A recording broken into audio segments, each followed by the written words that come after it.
whole reason why I'm doing this, why I'm even making this, why I'm even talking about this topic, or why I want to find out more, is I think that incels are very, very misunderstood, and also I feel like society in general is like treating them really, really badly, and like I feel like it's almost like bullying that is going on, and basically like everyone is like shitting on them.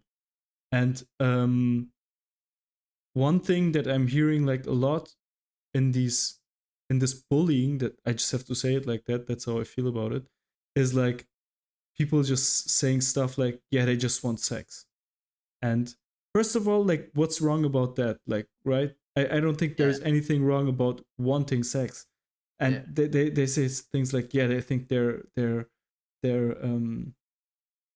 owed sex or something like that. I mean, that's like, why would you say that to a person that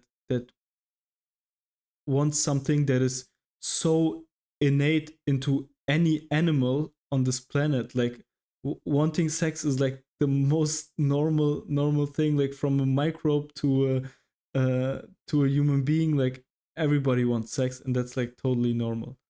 And secondly, I don't even think that incels I think incels want less sex than everybody. Like, I think they want, like, it's more about validation and social validation and also self validation, because otherwise they could just go to, I don't know, go to prostitutes the whole day, or I don't know, like, or maybe also, I think they would also be with people that are in a similar situation as them, like, right?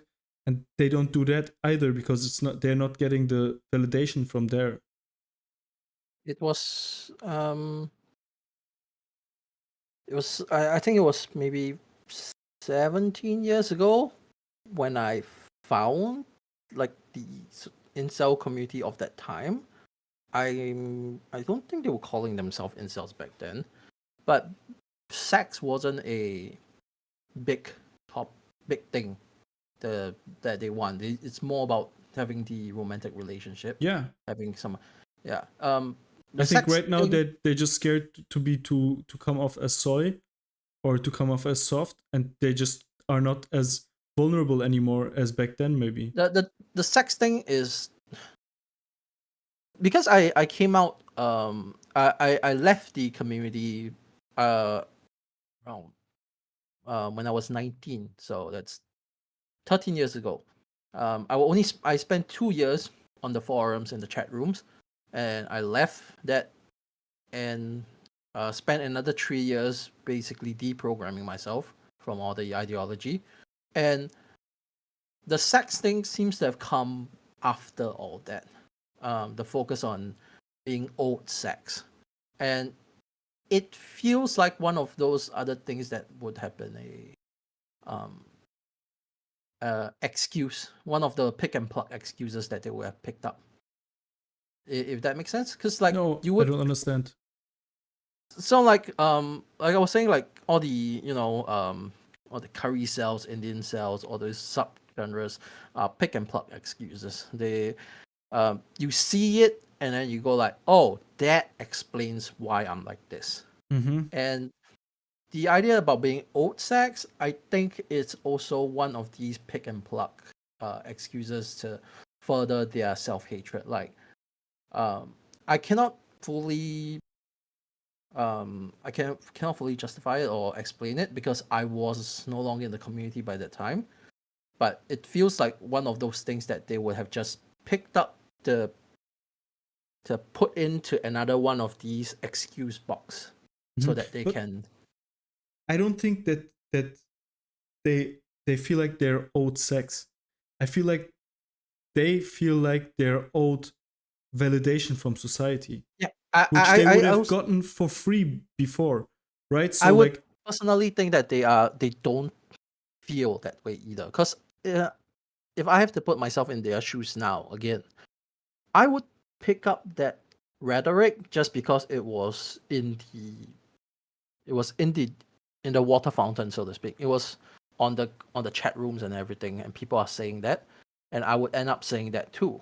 But I wouldn't believe it. I wouldn't feel it.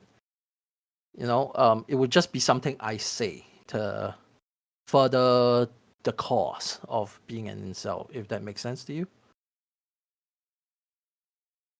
I mean, I understand what you're saying, Mm, but I don't know if I agree mm, because I feel like not having a romantic partner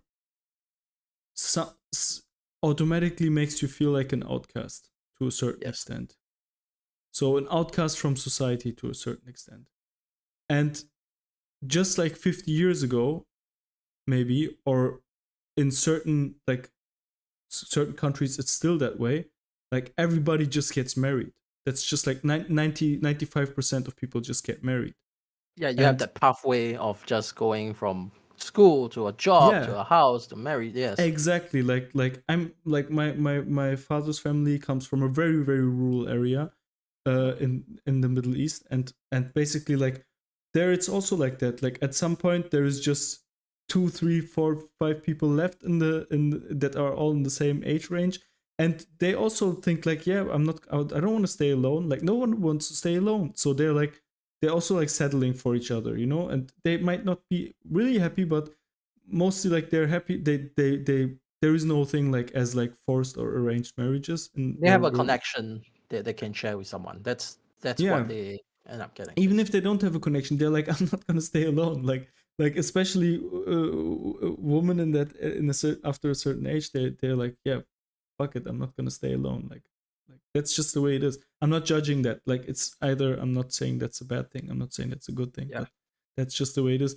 And then here we are now, like now 50, 60 years later, or maybe just 30 years later, and basically you have, when I put myself in the shoes of an incel, you're like, why am I a social outcast? Like I'm owed not being a social outcast, right?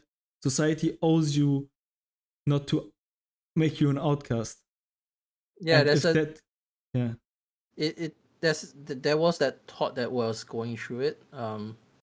It kind of um when I entered, that was absolutely the way I was thinking. I was thinking, oh, look at everybody getting partnered up.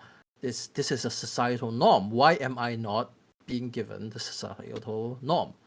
Yeah, Um, just the minimum. yeah, that's it. I personally, eventually, I managed to discover myself that societal norms is kind of it's very fluid, and it has changed quite a lot. I think that's also has something to do with being born in my generation, in our generation where the internet boom, the economy falls, everything just changing everything in a row. And I think there was one point where I could have gone either way. I could have gone deeper into the community and got even worse, and I would be one of those people you're talking about right now. But I would think I maybe got lucky. I got the right connections. I met the right friends to get me out, and now I can see like, oh, we can just change the norm in a way. We don't have to be old societal norm. We can just change the norm. But had I stayed, that's 100% the mindset I would have been in, and it would also be no fault of mine, I would think, because you won't know that there's another way Mm-hmm. if that other way was never shown to you, because it was not the norm. So, uh, your the problem with having a societal norm is that that's the way, that's the only way you know, and until you are shown that there is another way, you would think that, oh, this is the only way and there's no way out, so I guess I'm screwed. And you just go deeper and deeper into the self Mm-hmm. hate. Yeah. Mm-hmm. So I'm not entirely sure um, how much societal norms play into each individual incels, but it's definitely a part of why people enter the group. They might enter it for different reasons, but a lot of it just comes from the way people see you, the way you think people see you, at least. Like the whole friend zone meme is just the way people think of it, and that became the norm for the time.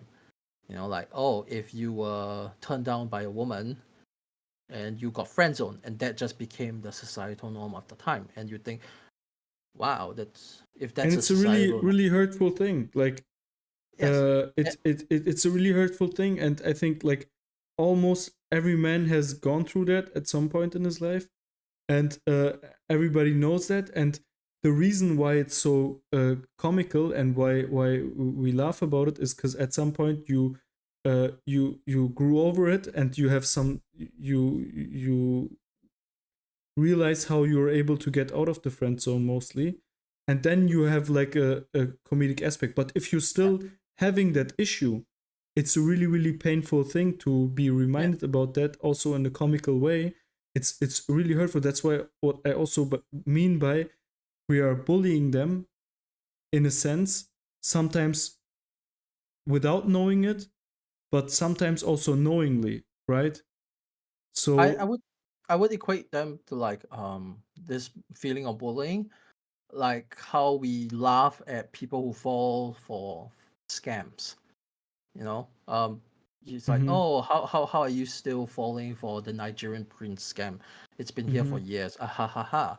But um, we always forget that we or at the very least we're not often told that everyone falls for it at some point in their life, and whether or not you end up going down the rabbit hole further can be an entire matter of chance. Um, I'm currently working on a indirect sequel to the video, mhm. which talks about cult recruitment, how cults recruit, how they take advantage of people at their most vulnerable points in time, and that the only reason most people don't fall for cults is that they weren't taken advantage of at their most vulnerable moments. They lucked out in a way, because if you were, just coming off of being broken up with or being turned down by a woman, or even just like other things like losing a job or anything, um, you're very susceptible to wallow in your self pity. And the reason why uh, I personally think inceldom is a cult is for this very reason, that they will end up squeezing themselves into this one moment of the worst days of your life and give you a solution. And the solution doesn't work. It hurts you more but than it helps you. but let me just like I'm agreeing with you, but then like there's this 1% where I'm like, no, that doesn't quite feel right, because I don't feel like anyone is giving you anything. I feel like it's just like a room, like it's like a huge room where all of these people are being thrown in, and eventually from time to time this door opens and you have the chance to escape in a certain way. But I don't feel like it is like anyone in the room, no one in the room, I feel like, is telling you, come here, come here, let me come into my beautiful room, look how beautiful it is here, right? That's Um, the cult. Like that's what a cult does. Like the cult is like look at this beautiful place, like we're a family and it's so nice. But inceldom is like the complete opposite. It's like, you piece of shit, you're come not join even us. an We are terrible. fuck. Join us. Yeah, and we're terrible. You want to be terrible like us? Like, no, right? And also at the same time they're like, you're not like us, get the fuck out of here, right? Did you see Fight Club? Yeah, Yeah, that's like yeah. the It's bench, basically like that. Yes. the on the on the porch, when the guy tries to get in. That's what basically getting into an incel forum is, right?